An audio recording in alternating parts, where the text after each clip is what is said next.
yo, what's up guys, it's Tony here, welcome back to Man Cave Studios. Today is the inaugural episode of the Ace of Rays podcast. I have been wanting to make a podcast like this for a while. There's always just been something that's gotten in the way over the years, or I just haven't had enough time, but I have been a Tampa Bay Rays fan for quite a while now. So, let's talk about the Tampa Bay Rays. So the way that this podcast is going to kind of work is it's going to be sort of a bi-weekly thing. At least that's what I hope it'll be. So I'll just kind of, start every episode off talking about the games from the past couple of weeks. And so to kind of start on that, we'll just recap this past week because it's easy and because there were a lot of wins this past week. Starting off the week, last weekend against Toronto, got a clean sweep. Now they're fighting with Toronto for that second spot in the AL East. Toronto's been on a roll recently. They've won their last 5 games. But in those games last week, the Rays were just phenomenal all around. Didn't allow many runs at all. The first 2 games, they beat them 3-1, and then they absolutely blew them out in typical Tampa Bay Rays fashion, 13-0 score. They got Bassett to give up 5 runs in that game. And that's kind of a theme. If you go back to last week, the highest scoring Rays offense from last week was against the best team or the best pitcher in the MLB, Hunter Brown. Now, that is going to age poorly as this podcast goes on because of what he did today. But a guy who had just been phenomenal all season, and the Rays were finally able to get to him. Got the baseballs up in the jet stream, I guess. That's kind of how it happened. Some fly balls to right field that maybe shouldn't have been home runs that wound up being home runs. But regardless, it's an MLB ballpark this season, and everybody is going to have to pitch in it. Well, at least everybody in the American League and about half of the National League teams. So nobody is really at an advantage or disadvantage. It's just a fact of life, unfortunately. Or fortunately in this case, because the Rays won that game and that series. They won that game 8-4. Now this week, they played Minnesota. And I was away for most of it. But I happened to see, I believe, the first game of the series, the one that they won 7-2. They look good in that one. Aranda, 2 for 4 with 3 RBIs. Zach Littell got into the 7th inning. I actually thought that they probably could have left him in a little longer. He only threw 72 pitches. So I thought that, and then of course Garrett Clevenger comes in and he gives up a home run immediately. So I was sitting there and thinking to myself, oh my God, this is like Game 6 of the World Series minus all of the huge implications. Because why would you pull him in this type of situation? They were only up 3-0 at the time. They somehow got through it. They had a couple of big home runs later in the inning. Everything seemed to go well from there. They wound up winning that series, so they have not lost a series to this point since the Miami series, which was the 16th through 18th. So in that span, they've played 4 series, 2 against Houston, 1 against Toronto, 1 against Minnesota, and they've won or drawn all of them. They won all of them until this past series against Houston, which really doesn't feel like they lost this series because what sucks about sports is that you could beat a team 20-0 and then lose and 1-0 the next day and wind up having won as many games as you've lost. It doesn't matter in the standings at all. Run differential is great, but it's not going to really help you, or it shouldn't help you in a tiebreaker. It should come down to head-to-head. Now, the head-to-head with Houston, as they brought up on the broadcast today, is at least in the Rays' favor in case there is a tie going into after game 162. They've won 4 games against them this season. They've lost 3, but the wins have all just felt like bigger wins. The games that they lost all of them by 1 run. The games that they won, let's see, 1, 2, 3 of the 4 games that they won, they did by multiple runs, and 2 of those were by 10 or more runs, which were the past 2 games this last weekend.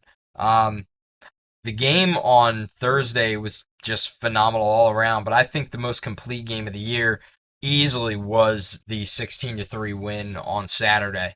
That was shockingly a 5-3 game. Well, before that, it was a 4-3 game going into the sixth inning. They put up 1 run, which was the insurance run at the time. It was 5-0 or 5-3 after that. And then they scored 6 in the seventh, 3 in the eighth, and 2 in the ninth. 18 total hits in that game.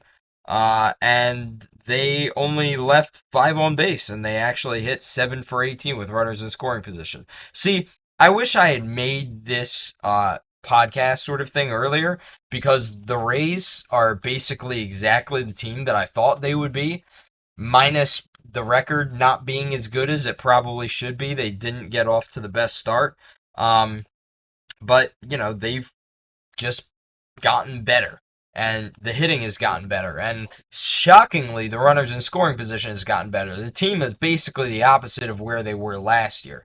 Last year, they were really good in one-run games. This year, they're not as good in one-run games. They have a losing record in those. But they couldn't score with runners in scoring position. This year, they can score with runners in scoring position. So the past 2 weeks, I think, are a telltale sign for how this team is going to play going forward. Because I don't think they're going to put up 16 runs or 13 runs every series or every game, but they have the offense to do it, and they're hitting with runners in scoring position. I think coming into today's game, they were fifth in the MLB hitting with runners in scoring position. Let me see where we're at with that now, because they've turned it. I mean, last year you could have almost a dime. You could have predicted that they would have gotten out. I mean, they were worse than the Chicago White Sox with runners in scoring position. They're sixth in the MLB now, 265 average, just below the Cardinals and the Twins. They're tied with the Tigers, so that's good. That's something. Jose Caballero has really been the guy who's turned that around, because he was an automatic out with runners in scoring position last year, and now he's basically, the best hitter with runners in scoring position on this team. The past week, it's been a different guy, but we'll talk about that in a bit. But Jose Caballero has just been a guy that I think has been kind of the example for the Rays of a guy who, last year the team couldn't hit with runners in scoring position. This year they can. The team batting average is up. I wonder where the team batting average even is. It's almost shocking that they're, what are they, 1 game above 500? Yeah. Like, just the stats over the course of the season would lead you to believe that they are, a lot better than the record, and I think they are. But they are batting 246 on the season, which is probably better than last year. But the pitching struggled a little bit early, but now it's finding its form. What sucks is not having Shane McClanahan, but as the year went on last year, it was kind of the same thing in that regard, where the pitching started off pretty slow, but then it kind of got better as time went on, and they were basically locked down as, July and August and September came around. The only question mark was Taj Bradley in that. He was the AL pitcher of the month with a 160 something ERA in July, and then proceeded to have an ERA over 10 in August. So that wasn't very good, and I did not like watching that. But he's been a little bit more consistent as of late, especially today. I'm recording this on Sunday, so after the 1-0 loss. But he had a 5-pitch first inning.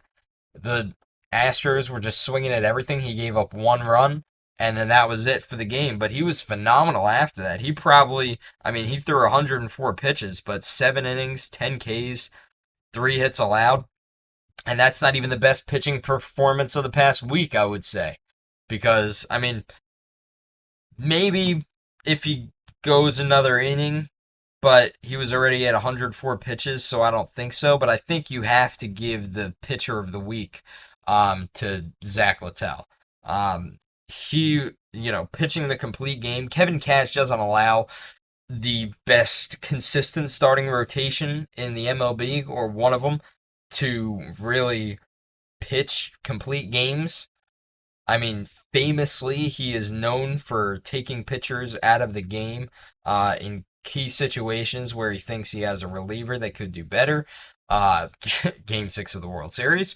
Um, but, you know, Zach Littell showed that he could, and he was at a low pitch count, and it was basically the same thing as the start against Minnesota too. He was at a low pitch count, but they let one runner on in the seventh inning, and then he yanked him. And then Garrett Clevenger gave up a two-run homer, so that was not fun. Zach Littell should have gotten charged with a shutout in that, and I think he walked the guy, which is why they took him out. Which is funny because he was, it was looking a little shaky.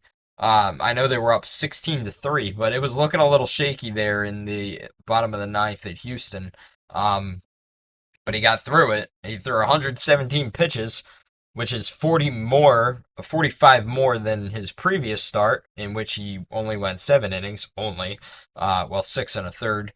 But what can I say? The team until today, like, they're a little bit inconsistent with their offense, but I really wish that at the beginning of the season I had started this sort of podcast or had written it down somewhere on the internet so I could prove it to you. But I said that the key for the Tampa Bay Rays is to score 5 runs a game. That's it.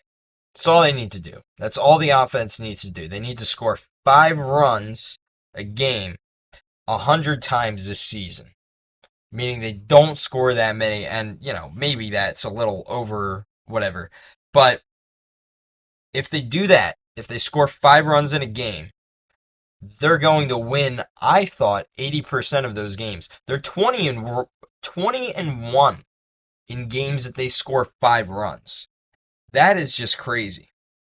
I'm trying to look to see how many runs per game they have scored, but I can't seem to find it.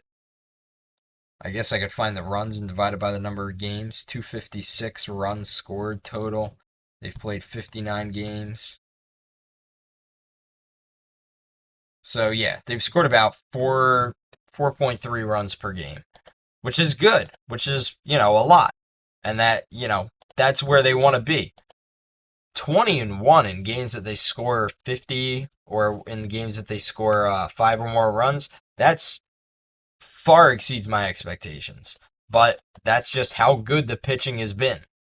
And that's always been the key for the Rays. If they could get offense, even in the years where they had a lot more offense, it's obvious. Like the pitching, Kyle Snyder, the entire minor league system where these guys come from, and it has to start there, because these guys wouldn't be getting to the major league level as fast as they are if it weren't. I mean, the Rays are the hot spot for pitching in the MLB. Like, look around the league and look at how many guys are pitching around the league now who the Rays developed, who won even Cy Young awards with the Rays. I mean, Blake Snell, like, he's traveled around a lot, but he won the Cy Young award a couple years ago. Tyler Glasnow, when he's, healthy. Charlie Morton, he was a good pitcher for the Astros. He was fantastic with the Rays. And then they just keep churning out these guys. Remember in 2018 when the Rays couldn't put together a pitching rotation? When they had 2 and then 1 starting pitcher throughout the 2018 season, and the 2 pitchers were Blake Snell, who was Cy Young Award winner that season, and Nathan Eovaldi, who they shipped off to Boston, which I still think was a dumb move because they didn't get really anything for him, even though he was a great pitcher for them that season, so I never really understood that trade. And maybe he could have even helped them to a World Series a couple years later. But they developed the opener strategy, which a lot of teams then used after that. I don't know if teams still use that because I don't see that a lot anymore. But the Rays were using it like all the time because they had to. They were using it. They either called it a bullpen game, which was they just had everybody in the bullpen who wasn't a bolt guy kind of throw 1 to 2 innings throughout the game, or they went with the opener strategy where a guy comes in, he pitches 2 innings, he's a typically a reliever, and then they turn it over to a guy who then pitches 3 to 5 innings.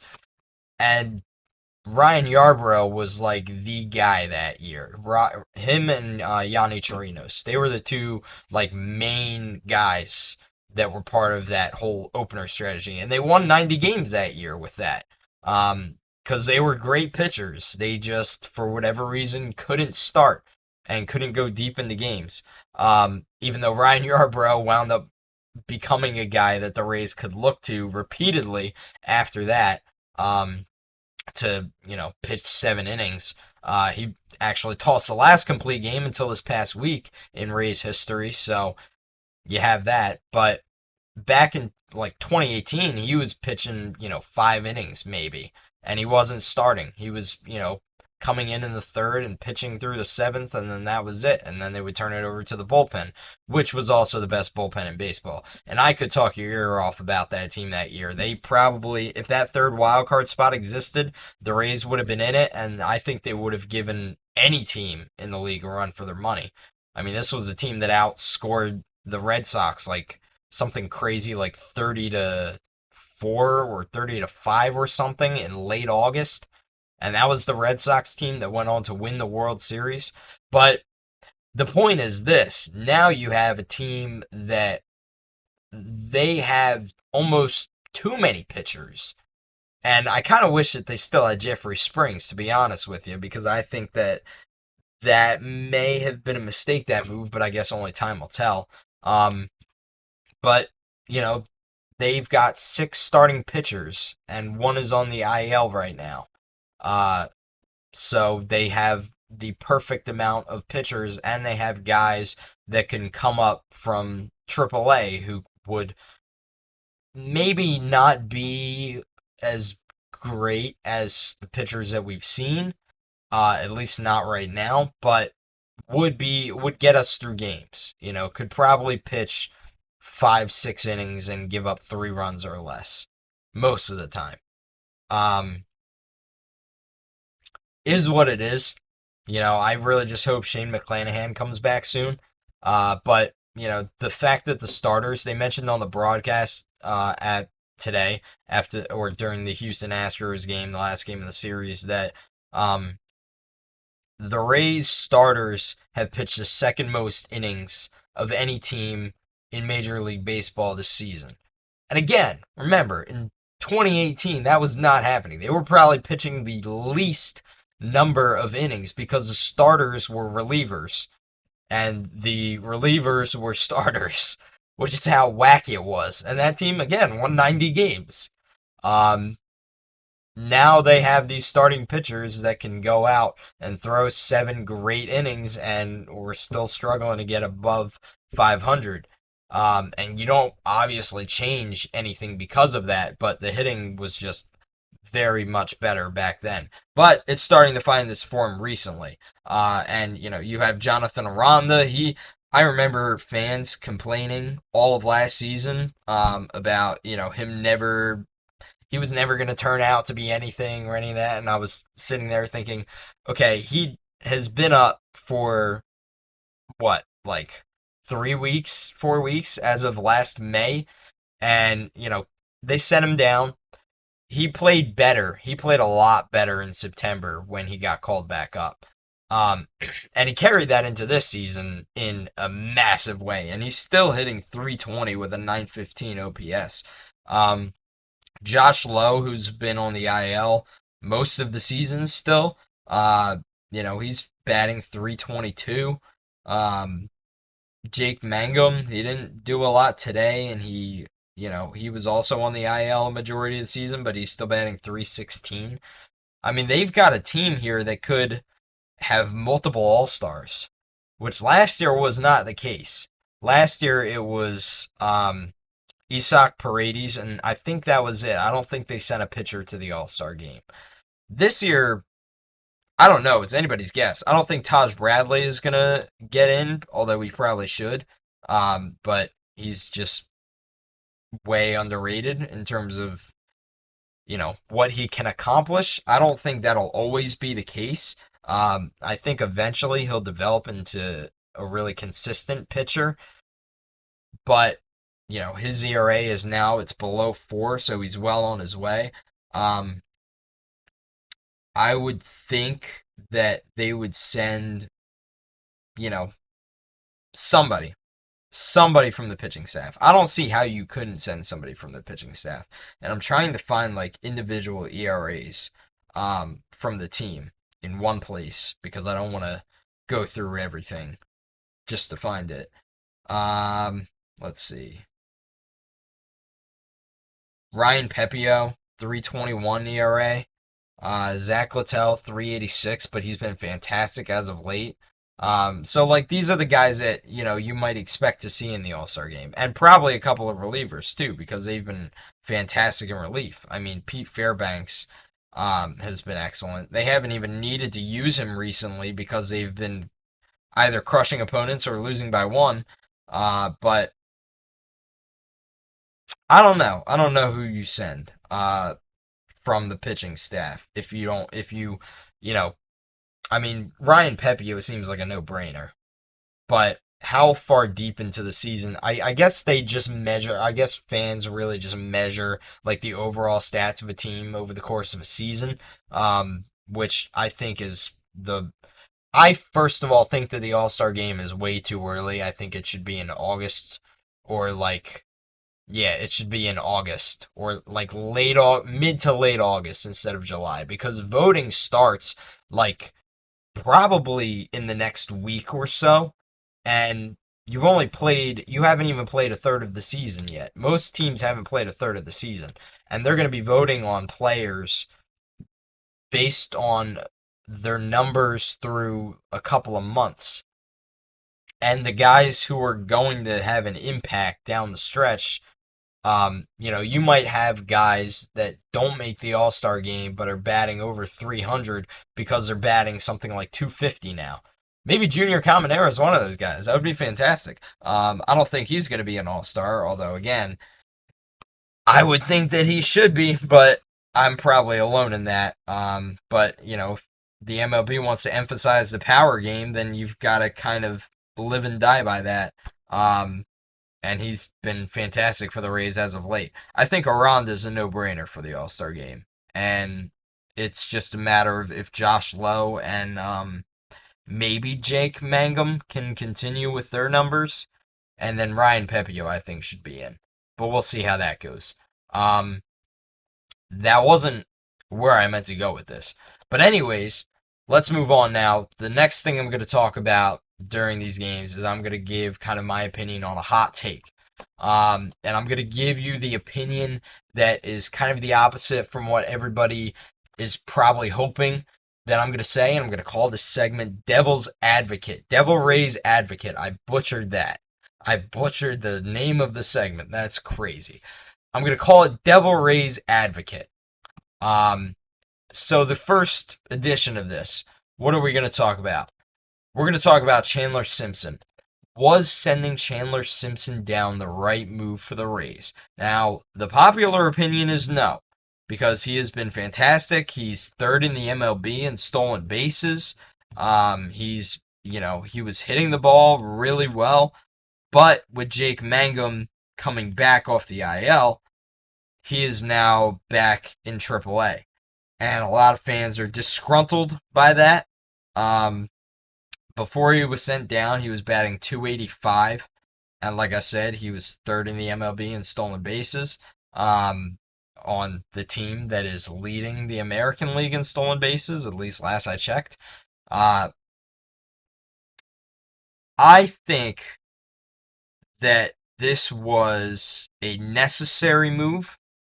I don't necessarily think it was a good one, but that's sort of the battle with, having these roster limits that you do. I mean, everybody on the Rays, at least to start this season, has been fantastic. And the decision basically came down to Um, if you're going to, like, every position has played better this year for the Tampa Bay Rays than it did last year. And what I mean by that is the shortstop position was a big question mark heading into this season. Jose Caballero has been good enough. He's definitely been better than last year. Uh, so, they have a shortstop now. That's good. That's something that they didn't have last year. I thought coming into the season, I mean, granted, um, there wasn't really an option for the Rays in terms of the shortstop position because they thought they had a shortstop that was going to be there, for maybe 15, 20 years.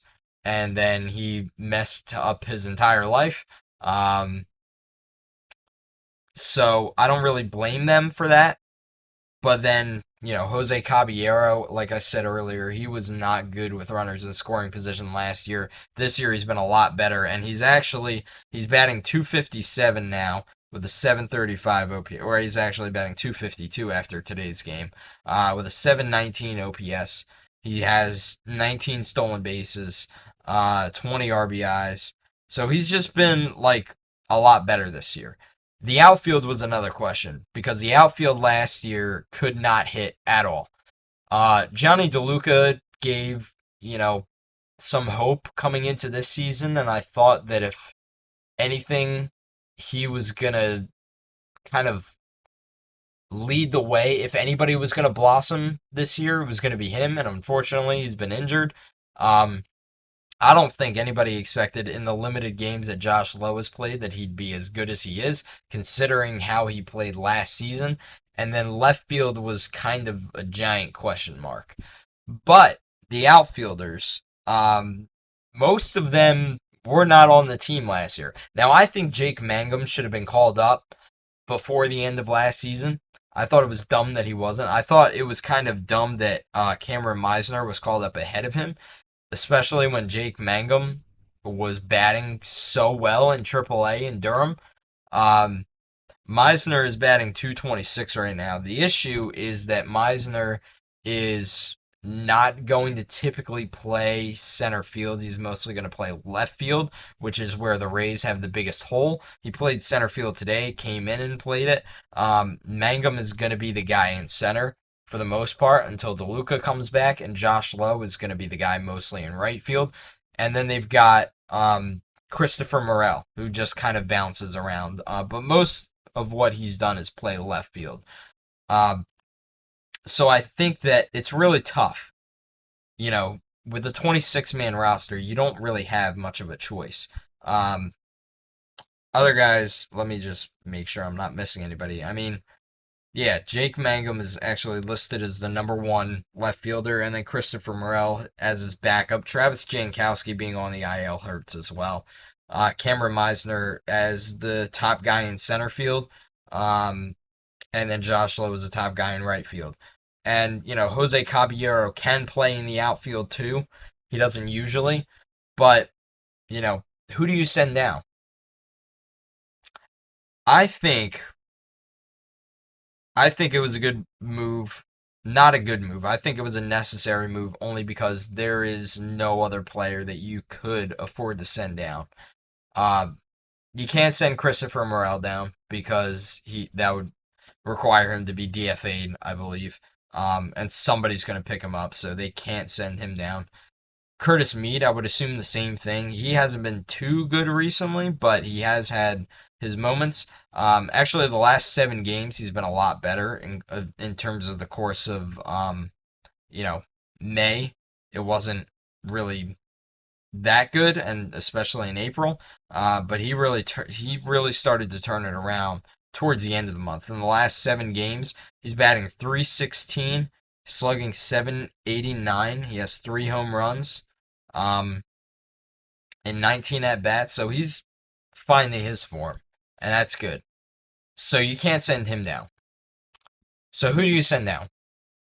And that's basically it. Like, you can't send an infielder down to keep a center fielder in when they have what they need in the outfield, at least as of right now. And, when DeLuca and Jankowski come back, they're going to factor into the lineup too. So who do you send down then? It's a great problem to have for the Rays, but it is unfortunate that in the process they had to send Chandler Simpson down. I have been big on this kid for a while, and I thought that the Rays calling Mangum up at the end of last season would have been smarter because then the Durham Bulls could have called up Chandler Simpson to AAA. So you would have Mangum hitting, and maybe it would have made the difference, maybe not in the long run. You would have had Mangum's numbers that he's putting up this season, potentially, maybe at a lower level, but you would have still had better hitting. I mean, remember, hitting was terrible last year. It was not a luxury the Rays had. Um, but you would have had him with the major league club getting the experience, and you would have had Simpson in AAA. Now, granted, it worked out anyway because Chandler Simpson came in to AAA and he just started hitting and he was fine. And then he made his way up to the major league club really quickly. And Jake Mangum, the same thing. You know, he made his way up basically instantly because of the Josh Lowe injury. Um, you can't send anybody else down for the Rays. Like it's really tough right now. The offense is churning, the pitching is churning. Not that you would substitute an offensive player for a pitcher anyway, but that's just the way of the road. And you know, when the roster expands in September, you can believe that, you know, I mean, the Rays are going to deal with injuries as the season goes on, and they've dealt with more injuries than probably a lot of teams in baseball in terms of the outfield. Um, so that's why you've been seeing all these guys. And the good thing is that the guys that have been called up have done their job well and are doing it so well that people start freaking out when they get sent back down for guys coming off of the IL who were really good before they got injured. So you've got this process of great player getting injured, another player coming in and playing just as well, the player that was injured coming back, and then that player that was playing really well in their place getting sent back down. The outfield has been the shining spot in an organization where coming into this season, third base and second base were the only locks for positions that you thought could hit well. And I wouldn't even say locks because Brandon Lau did not play well at the start of last season, and Junior Caminero didn't play well at the start of this one. So it could have gone either way. Now, Junior Caminero has been fantastic recently, and he is without a doubt the hitter of the week. His last 7 games have been fantastic. I think they said he drove in 11 RBIs in the Houston series.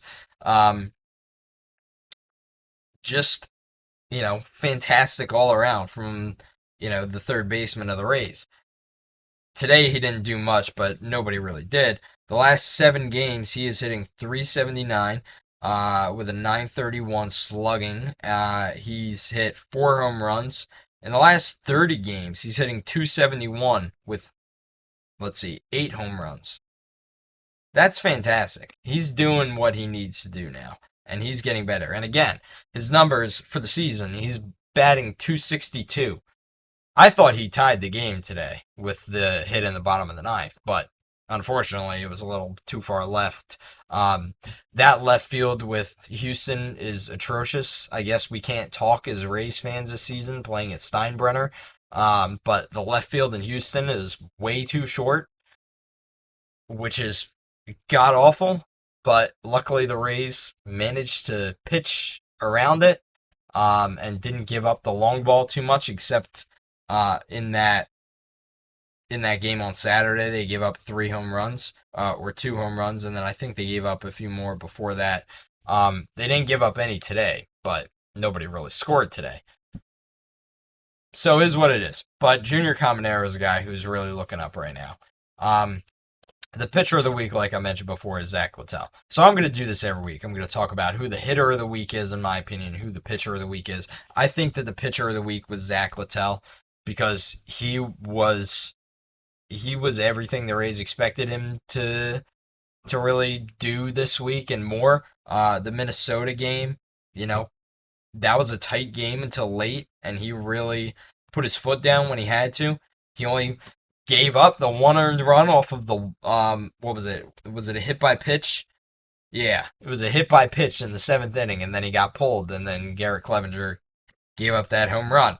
And then yesterday, pitching the complete game, the first one in Rays history since 2021, which was 4 years ago now, and only the second one or the third one since 2016, which is crazy to think about. Now he did give up 10 hits, but none of those hits really scored except the 3 runs. But when you pitch 9 innings and your team puts up 16 runs for you, I think that giving up 3 and pitching a complete game is fantastic. Taj Bradley had an amazing week too, though. I mean, the 1-0 loss today, but he's credited with 2 losses this week, but he pitched 7 innings in both of those games.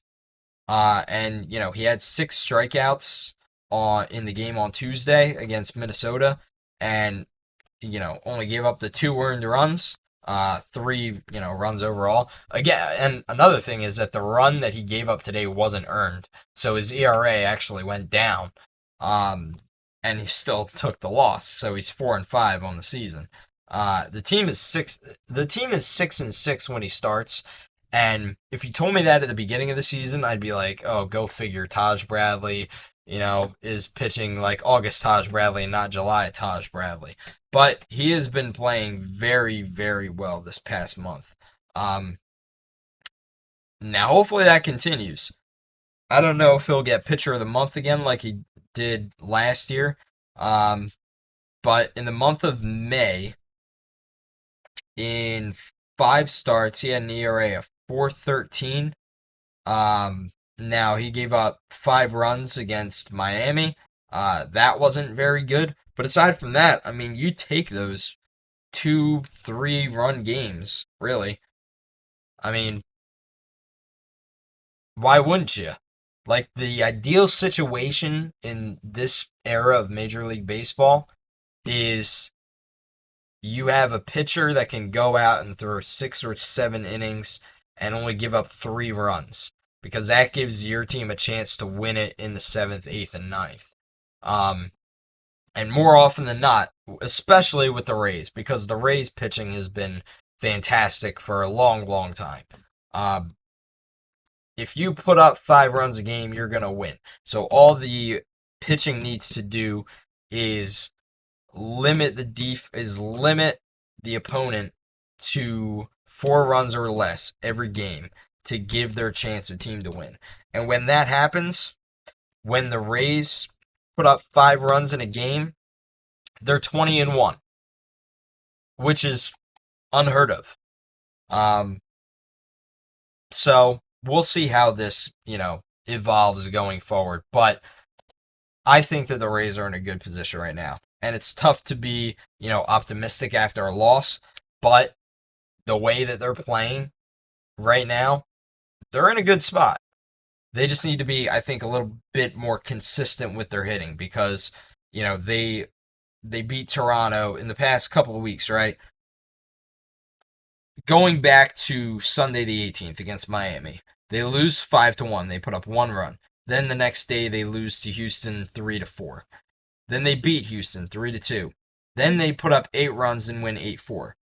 The next couple games against Toronto, they win 3-1. They only needed to score 3 to win those games. Then they crush them 13-0. Then they are playing Minnesota in a tight game, and that winds up with a kind of lopsided score at 7-2. So they put up 20 runs in 2 games, and then they put up 2 in the next. And then they beat Minnesota 5-0 in the rubber match. The Houston series is a really telling one. They beat Houston 13-3. Then they only score 1 run against Framber Valdez. Then they put up 16 runs and win 16-3, and then they lose in a shutout today. Find some consistency, please. I know these pitchers are good, but this team is good enough to make the postseason. I don't think I think when the standings shake out, I mean, if you look at the teams ahead of them right now in the wild card, and I know it's early to be looking at the standings, but Toronto is playing well right now. I don't know how well they'll keep that up, especially having seen them recently and having swept them. The Rays are, you know, obviously on par with them at the very least, and they're only half a game out from the wild card. They won today, so they're ahead of the Rays as of right now. The Minnesota Twins are ahead of the Rays. They're in the last wild card spot as of right now, and they're floundering. Um, Seattle is leading the AL West, but when everything shakes out like it did last year, Houston is going to be leading the division, let's be honest. Um, so you've got a couple of vulnerable teams up there. Cleveland's another team I think is vulnerable. Um, you know, they were vulnerable last year too. I don't think they made many improvements in the offseason. So really what you're battling for right now is a wild card spot. Forget about the division. The Yankees are probably going to win the division. So, but that benefits the Rays. Actually, that benefits any team that has to play in the wild card round because as you've seen the last few years, being a division winner doesn't necessarily, or not even a division winner, being one of the top two seeds doesn't necessarily help. Didn't help the Phillies last year. It didn't help the Braves the last couple years before that. It just doesn't help. Playing in the wild card round, not having that time off, that helps because that helps you generate momentum. Whereas if you end the season having played 100 games or whatever, you come into the playoffs and you get your top starter out there for game one of the division series, but if you lose that game, then you're kind of screwed because game three, you're going to face the other team's best starter, and then you're going to be behind, which actually makes it easier for the wildcard teams if they can win one game on the road to start a series.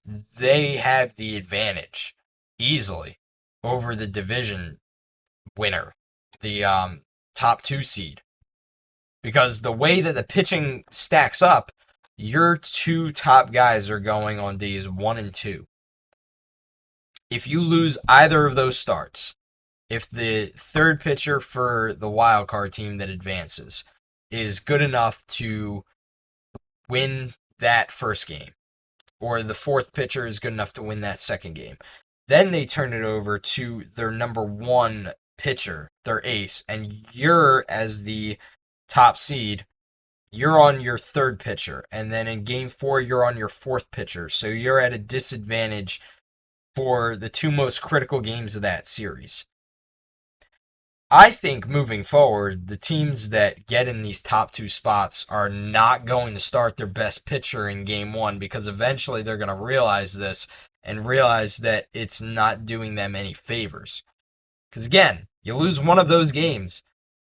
If the ace from the wild card team that advances gets a win, then they're on the brink of moving on. Then your back is against the wall. And how do you handle that? When your number 4 starter is on the mound for game 4 and their number 2 guy is on the mound. And if they lose that one, then okay, then if you get it to game 5, you've got a chance. But if you don't get it to game 5, good luck. So, being in a wild card spot, as it exists right now, would benefit the Rays tremendously. Especially with their pitching, because their pitching 1 through 5, 1 through 6, 1 through whatever, is better than most teams. I mean, I would take Shane Baz over maybe the ace on 15 teams in the MLB. And he has not had a fantastic season, but he gets outs and he gets through innings. So, is what it is. They're within reach. They're a game and a half out as I'm recording this. Minnesota's above them. They're vulnerable. Kansas City's above them. Toronto's just on a hot streak right now, but the teams that they've played to get on the hot streak have been the Athletics and one game against, I mean, they beat the Rangers in 2 of 3, but the Rangers have not necessarily been good as of late either. Of course, as I say that, the Rays are playing the Rangers this upcoming week, so let's see how that goes. Hopefully, better than when they played them in April, right? Was that series in April? Yeah, in early April when they got swept by them. That was atrocious. So yeah, they're in a good spot right now, and there's not much more to say about that. Now, coming up the next couple of weeks, their big test. They've got to play the Rangers, but they're playing them at home. Then they've got to play the Marlins, who just took 2 of 3 against them and should not have taken 2 of 3 against them. That is not a team that you should lose 2 of 3 to. Um, they're playing them at home now. Then they're at Boston, which is going to be a really good series. Boston has been kind of a mixed bag so far this season. Um, they're kind of a team like, around 500. The pitching isn't fantastic. The hitting isn't fantastic. Nothing really jumps off the page at you. And then they play the Mets, and that's going to be the toughest one because the Mets are currently leading the National League East. I think in this Texas series, that's easily winnable. I think if you take 2 of 3 against them, you take 2 of 3 against Miami, you can afford to lose a series against the Mets, and I really hope that you beat Boston in 2 of 3. So, if it shakes out that the Rays wind up going, I don't know, how many games is that? It's 3, 6, 9, 12. I think if the Rays wind up going 8-4 in that stretch, that is perfectly acceptable to any Rays fan, especially when you consider it's a division rival in Boston. It's a tough team in the Mets, and both of those series are on the road. And you've also got to play Texas, who swept you a couple months ago, and Miami, who just took 2 of 3 against you. I think if you exit that stretch with a winning record, then you're in a good spot regardless, because your next matchup is against Baltimore, and then you have a tough one against Detroit. But as the Rays season goes on, their schedule gets a little bit lighter towards the end, considering where the teams are this year. And we'll have to see how good Toronto really is. But in September, Seattle was terrible in September last year. You play them. Cleveland is, we don't know yet. Then you play the White Sox, which is an easy one. The Cubs, who are pretty good. Toronto, who you just swept. Boston, we'll see how that shakes out. Baltimore, who was not doing well at all this season, and then Toronto again. So the Rays just need to keep winning games. I think if they win 90 games, they're in the postseason easily. They've just got to keep winning series, and they can get there. Because, you get a couple of sweeps in there. The problem with starting off cold is that now you're in a position where you have to win a lot of series, and you can't afford to get swept at all, even though it's only June, because of how tight the wild card race is. But you never know when a team is going to get hot and pull away, and that could be the Rays. I think if any team is going to get hot and pull away in the wild card, it would be the Rays. Maybe I'm biased, but just because of how good the pitching is and how good the hitting has been on some nights, if they can just consistently put up more than, let's forget 5 runs, if they can consistently put up 3 to 4 runs a game, they've shown that they can win those games. They did it against Toronto. They won 2 games back to back, 3-1. That's all it takes. You don't need to put up 16 runs. It's fantastic, and that was a fantastic game, and they played everything about that game was amazing. But you don't need to put up 16 runs. You just need to put up 4, 3 to 4, and you're going to win a majority of your games because of how good the pitching is. So if that happens, I think the next time, maybe not the next time we talk because it's going to be a tough couple of weeks, but at some point along the line, the Rays are going to go on a run. They've already gone on a run. They already just had a 6-game win streak. So just keep doing that. Keep winning those games, keep winning those series, and they will be fine. But anyways, that is going to be it for this video. Thank you guys so much for watching, and until next time, peace out, broskies.